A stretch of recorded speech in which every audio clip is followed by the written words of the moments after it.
সকলেই জানি যে গায়েররা তারা কি করে, যে সামনে একটা দেব দেবীকে রেখে, একটা মূর্তিকে রেখে পূজা করে, তার কীর্তন আরাধনা করে, যে এর থেকে আমরা মানে লাভবান হয়, দুঃখ সুখের কথা এদেরকে বলি, এদের কীর্তন পূজা আমরা করি। তো আমরাও ঠিক তেমনি ভাবে মূর্তির কোনো আকার করছি না, কিন্তু খোদা আমরা আমাদের না ব্যবসাকে করে রেখেছি, আমাদের দোকানকে করে রেখেছি, আমি আমাদের চাষাবাদকে করে রেখেছি, যে এর থেকেই তো আমি সবকিছু মানে পাই, সুখে দুঃখে আমার মানে সঙ্গের সাথী না এরাই তো। আল্লাহ রাব্বুল আলামিন না কবরে শুয়ে যাওয়ার পরে প্রথম যেই সবক, প্রথম যেই প্রশ্ন না সেটা ওই ঈমান সম্পর্কে। আর আল্লাহ তাআলা মিরাজের মধ্যে সর্বপ্রথম যে উপকরণ এবং হাদিয়া উম্মতকে দিয়েছিলেন না সেটা হলো শিরিক মুক্ত ঈমান নিয়ে আল্লাহর কাছে যাওয়া। শিরিক মুক্ত ঈমান নিয়ে আল্লাহর কাছে যাওয়া। শিরিক মুক্ত ঈমান বলতে কি, যে আল্লাহ তাআলার যে শক্তি, আল্লাহ তাআলার যে ক্ষমতা, আল্লাহ তাআলার যে পাওয়ার, এটা কারোর সঙ্গে মিলানো যাবে না, কারোর সঙ্গে সংযুক্ত করা যাবে না। যে আল্লাহ তাআলা সন্তান দেয়, তো অন্য কোনো জায়গাতেও হয়তো সন্তান পাওয়া যায়। ওই জন্য মানুষ ভোর ভোর বেলাতে মুরগি হাঁস নিয়ে চলে যায়, যে সেখানে হয়তো সন্তান পাওয়া যায়। রোগ থেকে, বালা মুসিবত থেকে, বিপদ আপদ থেকে না নিষ্কৃতি পাওয়া যায়।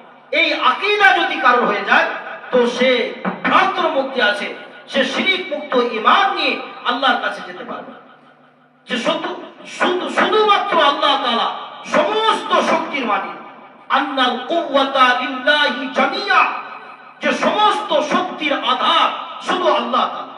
ফাআলুল লিমা ইউরিদ, তিনি যা খুশি তাই করতে পারেন। মা শা আল্লাহু কান, তিনি যেটা খুশি সেটা করতে পারেন। ওমা লাম ইয়াশা লাম ইয়াকুন, তিনি যেটা চান না সেটা হবে না। তো আল্লাহ তাআলা এই শক্তির তিনি মর্যাদাশীল, তিনি এমন স্রষ্টা। তো এর সঙ্গে কাউকে মিলাওয়াট করে দিলে, সংযুক্ত করে দিলে, যে আল্লাহ তো করে, আমার দোকান থেকেও কিছু হয়, মৌলী সাহেবরা বললে হবে আমার দোকান থেকেও অনেক কিছু হয়। শুধু যদি কোনো ব্যক্তি এই দোয়া করে যে হে আল্লাহ, আমি এই দোকান করেছি বা আমি এই ব্যবসা করেছি, তো এই ব্যবসা থেকে আমাকে লাভবান বানাও, এই ব্যবসা থেকে আমার প্রয়োজনকে মেটাও, এই দোয়াটা করা হচ্ছে শিরক। এই দোয়াটা করাও কি শিরক।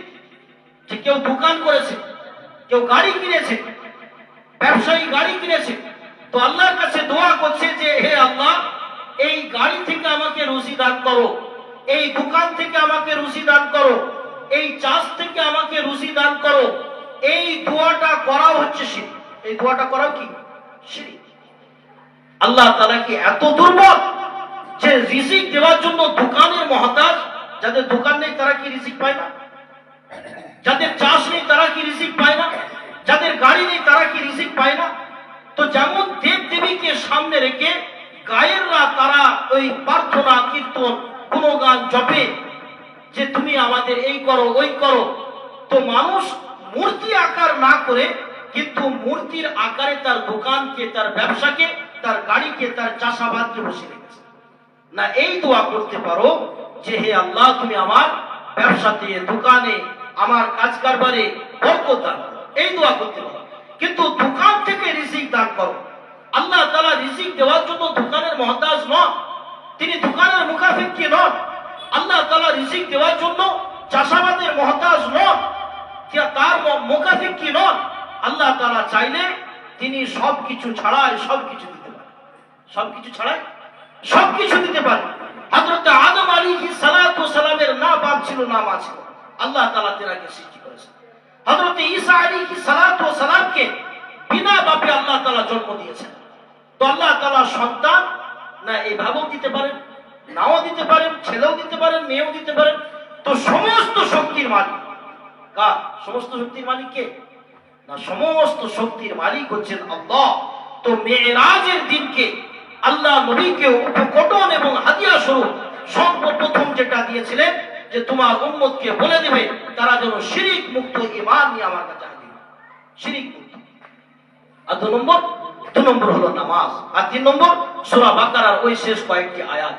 এই মেরাজের দিনকে শিক্ষণীয় ভাবে শিক্ষা দেওয়ার জন্য হযরত রাসূল সাল্লাল্লাহু আলাইহি ওয়াসাল্লাম আল্লাহর পক্ষ থেকে উপকটন এবং হাদিয়া স্বরূপ না উম্মতের জন্য নিয়ে এসেছেন। তো মেরাজের এটাই হলো খাসিয়াত। আর যেগুলো বিষয়গুলো আছে না, সেটা আল্লাহ তাআলা নবীর শান শওকতকে বাড়ানোর জন্য আল্লাহ তাআলা কি করেছিলেন না, জান্নাত দেখিয়েছিলেন, জাহান্নাম পরিদর্শন করিয়েছিলেন, কায়নাতকে ঘুরিয়েছিলেন, সমস্ত আশরাফুল আম্বিয়া ইমাম বানিয়েছিলেন না। আল্লাহ তাআলা এইগুলো তিনাকে মর্যাদা ঊর্ধ্বে করেছেন, মর্যাদা ঊর্ধ্বে করেছেন। কিন্তু শিক্ষণীয় বিষয় হলো এই তিনটি, শিক্ষণীয় বিষয় এই তিনটি।